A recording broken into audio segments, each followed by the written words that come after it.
Balitang probinsya naman po tayo. Sa Lawang Northern Samar, 5 estudyante sugatan matapos umunong pukpukin ng martilyo. Ang isang lalaki may problema umano sa pag-iisip at isang babae patay matapos tamaan ng kidlat. Balita hatid ni Mav Gonzalez. Sa bayan ng Lawang, Northern Samar, isang ginang ang nasawi matapos tamaan ng kidlat. Kinilala ang biktimang si Lerio Davan na taga-barangay Kahayagan. Nangyari raw ang pagtama ng kidlat matapos dumaan ng isang buhawi. Kwento ng kanyang 5 taong gulang na anak na nakasaksi sa insidente. Kinukuha raw ng biktima ang mga sinampay ng tamaan nito ng kidlat. Labis naman ang pagdadalamhati ngayon ng mga kaanak ni Davan.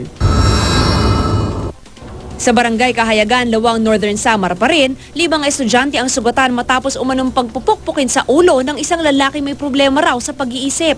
Ayon sa mga saksi, pumasok sa mga silid-aralan ng sospek na may daladalang martilyo.